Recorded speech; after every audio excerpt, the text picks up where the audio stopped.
नमस्कार, सुपरफास्ट खबरें लेकर आपके साथ मैं हूं पूजा कविया गोमा। एक नजर देश प्रदेश की सभी खबरों पर। प्रधानमंत्री नरेंद्र मोदी आज अपने संसदीय क्षेत्र वाराणसी में कई विकास परियोजनाओं की शुरुआत की। पीएम मोदी ने करीब 2100 करोड़ रुपए की लागत वाली 22 विकास परियोजनाओं का उद्घाटन और शिलान्यास किया। प्रधानमंत्री मोदी ने वाराणसी के कारखिया में उत्तर प्रदेश राज्य औद्योगिक विकास प्राधिकरण फूड पार्क में बनाया डेयरी संकुल की आधारशिला रखी। 30 एकड़ भूमि में फैले इस डेयरी का निर्माण करीब 475 करोड़ रुपए की लागत से किया जाएगा। इस डेयरी में हर दिन करीब 5 लाख लीटर दूध के प्रसंस्करण की सुविधा होगी। इससे ग्रामीण अर्थव्यवस्था को मजबूती मिलने के साथ ही किसानों के लिए नए अवसर पैदा करने में मदद मिलेगी। प्रधानमंत्री मोदी बनास डेयरी से जुड़े 1.7 लाख से अधिक दूध उत्पादों के बैंक खातों में करीब 35 करोड़ रुपए की बोनस डिजिटल रूप से हस्तांतरित करेंगे। उत्तर प्रदेश विधानसभा चुनाव को लेकर बसपा प्रमुख मायावती ने गुरुवार को पार्टी नेताओं की लखनऊ में एक अहम बैठक बुलाई। बैठक में सूबे के सभी मुख्य सेक्टर प्रभारियों के साथ प्रदेश के 75 जिलों के जिला अध्यक्ष शामिल हुए। वहीं इससे पहले मायावती ने प्रेस कॉन्फ्रेंस कर कई मसलों पर अपनी बात रखी। उधर अयोध्या में अफसरों और नेताओं के नाम पर हुई जमीन खरीदी मामले पर बसपा प्रमुख मायावती ने मामले की निष्पक्ष जांच की मांग करते हुए कहा कि सुप्रीम कोर्ट को पूरे मामले का संज्ञान लेना चाहिए। इधर पंजाब में लुधियाना कोर्ट परिसर में ब्लास्ट होने से 2 लोगों की मौत हो गई, वहीं 4 जख्मी बताए गए। धमाके की आवाज सुनकर लोग सख्ते में आ गए। वहीं हर तरफ अफरा तफरी का माहौल रहा। किसी को समझ नहीं आ रहा था कि आखिर धमाका कैसे हुआ। वहीं मामले में सीएम ने इसकी जांच का आदेश दिया। ब्लास्ट परिसर के दूसरे फ्लोर पर हुआ। फिलहाल कोर्ट के वकीलों की हड़ताल चल रही थी, इसलिए कोर्ट में ज्यादा भीड़ नहीं थी, जिससे बड़ा हादसा होने से टल गया। योगी सरकार ने राम जन्मभूमि मंदिर निर्माण शुरू होने के बाद अयोध्या में अफसरों, नेताओं और उनके रिश्तेदारों द्वारा बड़े पैमाने पर खरीदी गई जमीन की जांच के आदेश दिए। मुख्यमंत्री योगी आदित्यनाथ के निर्देश पर विशेष सचिव राजस्व राधेश्याम मिश्रा को जांच सौंपी गई। मिश्रा को 5 दिन में जांच पूरी करके रिपोर्ट देने को कहा गया। राम जन्मभूमि मंदिर पर शीर्ष अदालत का फैसला आने के बाद अयोध्या में अधिकारी, नेताओं और उनके रिश्तेदारों ने बड़े पैमाने पर जमीनें खरीदी हैं। करोड़ों की ये जमीनें औने पौने दाम पर खरीदी गई और इसका खुलासा होने के बाद योगी सरकार ने इसकी जांच कराने का फैसला किया। अफसरों, नेताओं के रिश्तेदारों ने कौड़ियों में खरीदी करोड़ों की जमीन। राम मंदिर पर सुप्रीम कोर्ट से फैसला आने के तुरंत बाद अयोध्या की जमीन भी सोना उगलने लगी। जिस जमीन को कोई पूछने वाला नहीं था, उसे अयोध्या में तैनात रहे अधिकारियों और स्थानीय नेताओं ने औने पौने दामों पर खरीदा। अब इसी जमीन पर नव्य अयोध्या विकसित की जानी है। लखनऊ की स्थानीय कोर्ट ने कांग्रेस के वरिष्ठ नेता सलमान खुर्शीद की विवादित किताब सनराइज ओवर अयोध्या में सनातन हिंदू धर्म की तुलना बोको हरम और आईएसआई आतंकवादी संगठनों के साथ करने को लेकर एफआईआर दर्ज करने का आदेश दिया है। बता दें कि कोर्ट ने अपने आदेश में कहा कि आवेदन पत्र में बताए गए फैक्ट्स और आवेदकों की दलीलें सुनने के बाद कोर्ट का फैसला है कि कांग्रेस के वरिष्ठ नेता सलमान खुर्शीद के खिलाफ संज्ञेय अपराध का मामला बनता है। अर्जी में कहा गया है कि सलमान खुर्शीद एक वरिष्ठ नेता होने के साथ कई मंत्री पद पर रह चुके हैं। ऐसे में उनकी किताब का कुछ पाठ विवादास्पद और हिंदू धर्म की छवि को खराब करने वाला है। उन पर आरोप है कि उनकी लिखी किताब को पढ़ने के बाद आवेदक की धार्मिक भावनाओं का आघात हुआ है, जिसके बाद आवेदक का मानना है कि बिना किसी सबूत के किसी भी धर्म के बारे में लिखना या उसकी छवि खराब करना नैतिक रूप से गलत है। देश में लगातार बढ़ते ओमिक्रॉन के खतरे के बीच प्रधानमंत्री नरेंद्र मोदी आज कोविड-19 स्थिति की समीक्षा के लिए उच्च स्तरीय बैठक बुलाई। स्वास्थ्य विभाग के मुताबिक जीनोम सीक्वेंसिंग के जरिए अब तक ओमिक्रॉन के 216 मामलों को पता चल चुका है। तो वहीं दिल्ली में 57 मामले सामने आए हैं, जबकि महाराष्ट्र में 65, तेलंगाना में 24, कर्नाटक में 19, राजस्थान में 18, केरल में 9 और गुजरात में 23, हरियाणा और उत्तराखंड में 1 मामला ओमिक्रॉन का दर्ज किया गया। अब तक देश के 15 राज्यों में ओमिक्रॉन के मामले सामने आ चुके हैं। तो वहीं स्वास्थ्य मंत्रालय ने ये चेतावनी भी दी है कि कोरोना 3 गुना तेजी से फैलता है और इसलिए अब सावधानी रखने का वक्त आ चुका है। लेकिन इस खतरे के बाद भी देश में सावधानी नहीं दिख रही। यही वजह है कि केंद्र ने भी राज्यों को तीसरी लहर रोकने के लिए चिट्ठी लिखकर कहा है कि जिस जिले में 10% से ज्यादा संक्रमण दर हो, वहां कंटेनमेंट जोन बनाए, रात में कर्फ्यू भी लगाया जाए। कोविड-19 दुनिया के अलग अलग हिस्सों में फिर से कहर बरपा रहा है। यूके में एक दिन में कोरोना के 1 लाख से ज्यादा कोविड पॉजिटिव मामले सामने आ गए हैं। पिछले सप्ताह कोरोना के अधिकतम केस 93,045 थे। यूके में अधिकारियों ने जानकारी देते हुए बताया कि बीते दिन 1,06,000 संक्रमित सामने आए हैं। ये एक दिन में कोरोना के सबसे अधिक आंकड़े थे।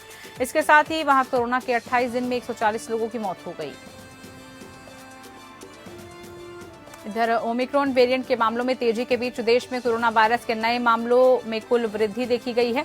भारत में पिछले 24 घंटों में 7,495 नए कोविड-19 केस दर्ज किए गए, तो बुधवार को 18.6% ज्यादा एक्टिव केस वर्तमान में यानी कि कम से कम 0.23% रहा। ये मार्च 2020 के बाद सबसे कम रहे। वहीं पिछले 24 घंटों में 6,960 मरीज कोरोना से ठीक भी हुए हैं। मार्च 2020 के सबसे ज्यादा कम देखने को मिले।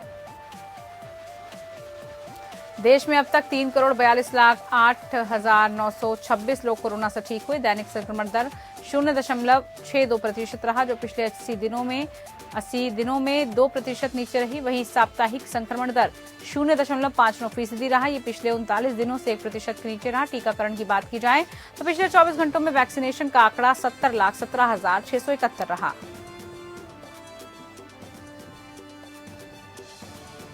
उत्तर प्रदेश के जनपद मैनपुरी में बिल्डिंग व्यवसायी की गला रेत कर निर्मम हत्या कर दी गई, जिससे बुधवार रात अज्ञात हमलावरों ने जघन्य घटना को अंजाम दिया। गुरुवार सुबह उनका शव बिल्डिंग मटेरियल की दुकान में पड़ा मिला। मौके पर पहुंची पुलिस और फॉरेंसिक टीम ने हत्या जांच की, शव पोस्टमार्टम के लिए भेजा और फिर जांच पड़ताल में जुटी। महोबा में अनशनकारियों को महिला कांग्रेस का साथ मिला। महिला कांग्रेस जिलाध्यक्ष दर्जनों महिला कार्यकर्ताओं के साथ अनशन स्थल पर पहुंची और अनशनकारियों को लड़ाई में हर संभव मदद का भरोसा दिया। स्वास्थ्य सेवाएं सुधारने की मांग को लेकर बीते 20 दिनों से सत्यमेव जयते युवा सोच संगठन के बैनर तले चल रहा अनशन, जिसे बीते रोज प्रशासन ने अनशनकारियों को अनशन स्थल से जबरन उठाने का प्रयास किया था। हमीरपुर जिले में अवैध खनन जोरों पर चल रहा है, जहां पर कुछ खनन माफिया सरकार की खनन नीति को पलीता लगाते नजर आ रही थी। सरीला क्षेत्र के रिवा बसरिया में प्रतिबंधित हैवी पोकलैंड मशीनों का प्रयोग खनन में किया जा रहा है, तो वहीं नदी की जलधारा से भी खुलेआम खिलवाड़ किया जा रहा है। गौरतलब हो कि एनजीटी नदी की जलधारा से खनन की अनुमति नहीं देता। जेसीबी मशीन का प्रयोग सिर्फ लोडिंग और अनलोडिंग के लिए किया जा सकता है, लेकिन खनन माफिया नियमों को ताक पर रखकर अवैध खनन करने में जुटे हुए हैं। बीजेपी ने जन विश्वास यात्रा के सहारे आजमगढ़ में पिछले 3 दिनों अखिलेश यादव के गढ़ को ढहाने के लिए जी जान लगा दिए। जन विश्वास यात्रा लेकर जिला मुख्यालय पहुंचे रमापति राम त्रिपाठी, केंद्रीय राज्य मंत्री पंकज चौधरी समेत अन्य नेताओं की जगह जगह स्वागत हुआ। इस मौके पर रमापति राम त्रिपाठी ने कहा कि अखिलेश यादव को जनता ने नकार दिया है। डबल इंजन सरकार ने बहुत कुछ काम किया है। अपराधी भय भीत होकर घर घर विकास पहुंच रहा है। मुफ्त दवाई, मुफ्त शिक्षा, मुफ्त आवास, मुफ्त चूल्हा सरकार दे रही है। अलीगढ़ के सासनी गेट थाना क्षेत्र के मथुरा रोड पर इगलास में चौधरी चरण सिंह के जन्म दिवस पर सपा आरएलडी की संयुक्त रैली में सम्मिलित होने जा रहे कार्यकर्ताओं से भरी स्कॉर्पियो गाड़ी अनियंत्रित होकर टेम्पो से जा टकराई। कार में सवार लोग, टेम्पो बैठे 2 लोग समेत 6 लोग गंभीर रूप से घायल हुए। सभी घायलों को स्थानीय लोगों की मदद से जिला अस्पताल में भर्ती कराया गया। अलीगढ़ के विधानसभा इजलास में आरएलडी और समाजवादी पार्टी के संयुक्त रैली में अखिलेश के न पहुंचने पर अखिलेश समर्थकों में मायूसी देखने को मिली। हजारों की तादाद में अखिलेश को सुनने पहुंची थी जनता, लेकिन अखिलेश यादव के ट्विटर अकाउंट से सभा स्थल में नहीं पहुंच पाने का सूचना समर्थकों का उत्साह घट गया। पत्नी और बेटी के कोरोना पॉजिटिव होने के कारण अखिलेश यादव संयुक्त रैली में नहीं पहुंचे। संत कबीरनगर में चौधरी चरण सिंह की जन्मदिन पर पहुंची समाजवादी महिला मोर्चा की राष्ट्रीय अध्यक्ष जूही सिंह ने खलीलाबाद पार्टी कार्यालय पर कार्यकर्ता सम्मेलन में भाग लेते हुए भारतीय जनता पार्टी पर जमकर निशाना साधा और कहा कि भारतीय जनता पार्टी झूठी और मायावी पार्टी है, साथ ही भ्रष्टाचारी पार्टी भी है। अभी खीरी लखीमपुर का मामला शांत भी नहीं हुआ था कि एक बहुत बड़ा घोटाला सामने आया। राम जन्मभूमि पर मंदिर निर्माण में जमीन घोटाला हो रहा है। अम्बेडकर नगर में टप्पेबाजों ने दिन दहाड़े बड़ी वारदात को अंजाम दिया। सड़क किनारे खड़ी गाड़ी में रखी 22,50,000 की रकम लेकर फरार हुए। घटना की सूचना पर हड़कंप मच गया। एटीएम फ्रेंचाइजी धारक की गाड़ी से ये पैसा गायब हुआ। एएसपी समेत बड़ी संख्या में पुलिस जांच में जुटी। अमेठी में नशा मुक्त अमेठी अभियान के अंतर्गत जिले में थाने की पुलिस को बड़ी कामयाबी हाथ लगी है। मुखबिर की सूचना पर अंतर जनपदीय शातिर नशा तस्कर को 1 किलो 125 ग्राम अवैध मार्फीन के साथ पुलिस ने गिरफ्तार किया, जिसका खुलासा आज पुलिस कार्यालय गौरीगंज में पुलिस अधीक्षक दिनेश सिंह ने किया। बरामद हुई मार्फीन की कीमत अंतर्राष्ट्रीय बाजार में लगभग 1,25,00,000 रुपए है। कानपुर शहर में आयकर विभाग की ताबड़तोड़ छापेमारी की गई। इत्र कारोबारी और सुपारी कारोबारी के घर पर आयकर विभाग की छापेमारी की गई है। आयकर विभाग की टीम सुबह से जांच में जुटी रही। नोट गिनने की मशीन भी लेकर पहुंची टीम। कन्नौज में पीयूष जैन का इत्र का बड़ा कारोबार है। उत्तर प्रदेश के अमरोहा जनपद में धनोरा विधानसभा से विधायक राजीव तरारा ने झुनपुरा चंद्रा फार्म के बीच पुल का उद्घाटन किया, जिससे दर्जनों गांव को आने जाने में परेशानी का सामना करना पड़ा। लखीमपुर खीरी में छत्तीसगढ़ के सीएम भूपेश बघेल ने पहुंचकर जनसभा को संबोधित किया, जिसमें उन्होंने कहा कि हमें कार्यक्रम करने के लिए परमिशन नहीं मिल रही। ये लोकतंत्र है या तानाशाही। हमने किसानों की बात की, हमने मंत्री टेनी की बात की है। अब सरकार जो करना चाहे, किसानों की बात करने से प्रशासन ने मना कर दिया। ये लिखित भी लिया गया है। सीएम भूपेश बघेल ने कहा कि जानबूझकर किसानों को मारा गया। संगम की रेती पर हर साल लगने वाले माघ मेले के लिए जमीन आवंटन का कार्य बुधवार से शुरू हो गया। जब से पहले परंपरा के मुताबिक दंडी बाड़ा यानी दंडी सन्यासियों को जमीन आवंटित की जा रही है। अगले 2 दिनों तक दंडी सन्यासियों को ही जमीन आवंटित की जाएगी। इसके बाद खाक चौक और आचार्य बाड़ा की जमीन आवंटित होगी, जिसके बाद तीर्थ पुरोहितों और अन्य संस्थाओं को जमीन आवंटित की जाएगी। परंपरा के मुताबिक जमीन आवंटन से पूर्व दंडी सन्यासियों ने मेला क्षेत्र में भूमि पूजन किया। केंद्रीय गृह मंत्री और बीजेपी के पूर्व राष्ट्रीय अध्यक्ष अमित शाह 24 दिसंबर को 1 दिवसीय दौरे पर प्रयागराज आएंगे। अमित शाह यूपी में मिशन 2022 को लेकर भारतीय जनता पार्टी की ओर से प्रदेश के 6 जिलों से निकाली गई जन विश्वास यात्रा में शिरकत करेंगे। बीजेपी की गाजीपुर से निकाली गई जन विश्वास यात्रा 23 दिसंबर को संगम नगरी प्रयागराज पहुंचेगी। बीजेपी की जन विश्वास यात्रा 3 दिनों तक संगम नगरी प्रयागराज में रहेगी। समाजवादी पिछड़ा वर्ग प्रकोष्ठ के प्रदेश अध्यक्ष राजपाल कश्यप अयोध्या के सर्किट हाउस पहुंचे, जहां पत्रकारों से मुखातिब होते हुए राजपाल कश्यप ने बड़ा बयान दिया। उन्होंने कहा कि इस विधानसभा चुनाव में राम और अल्लाह अखिलेश यादव को मुख्यमंत्री बनाएंगे। भगवान अल्लाह मल्लाह भगवान भोले बजरंगबली सब चल पड़े हैं अखिलेश यादव को मुख्यमंत्री बनाने। महंगाई को लेकर उन्होंने कहा कि उत्तर प्रदेश में त्राहिमाम भाजपा ने सभी को अपमानित करने का काम किया है। बाराबंकी में बीजेपी नेता पर शादी के 1 साल बाद अपनी पत्नी की हत्या कर देने का आरोप लगा। बता दें कि मृतक लड़की के परिजनों ने पति पर गंभीर आरोप लगाया। ऐसे में परिजनों का आरोप है कि बीजेपी मंडल अध्यक्ष ने मेरी बेटी को पहले अपनी बातों में फंसा और फिर दबाव में शादी की और उसके बाद फांसी लगाकर हत्या कर दी। गाजियाबाद एसओजी पुलिस और मुरादनगर थाना क्षेत्र की पुलिस ने विधानसभा चुनावों को प्रभावित करने से पहले अवैध हथियारों की फैक्ट्री का भांडाफोड़ किया। यहां पर पुलिस ने अवैध रूप से कारोबार कर रहे थे, जिसके बाद पुलिस ने कार्रवाई की है।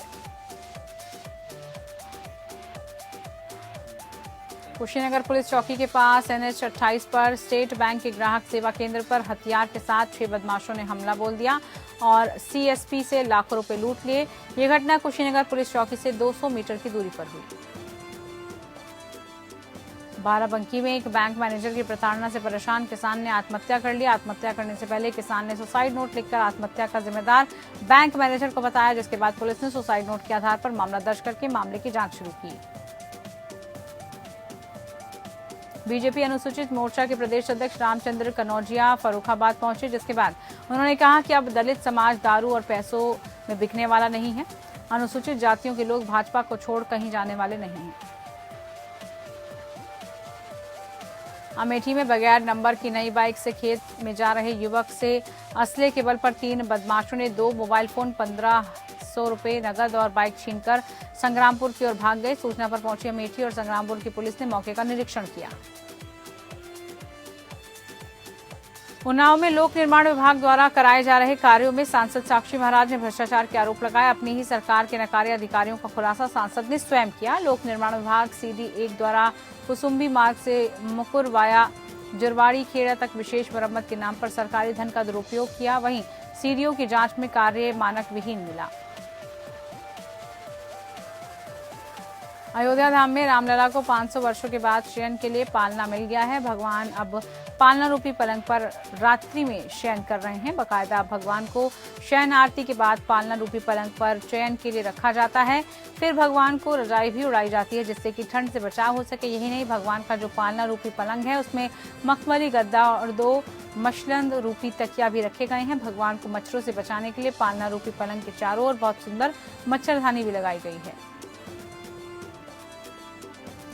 इधर पंजाब के उप मुख्यमंत्री OP सोनी ने गुरुवार को मुक्तसर के गिदड़बाहा में 5 करोड़ 15 लाख रुपए की लागत से बनी अस्पताल की बिल्डिंग का उद्घाटन किया। इस बिल्डिंग में 25 बेडों का जच्चा बच्चा अस्पताल है। वहीं मौके पर मंत्री राजा वडिंग ने मौजूद रहे।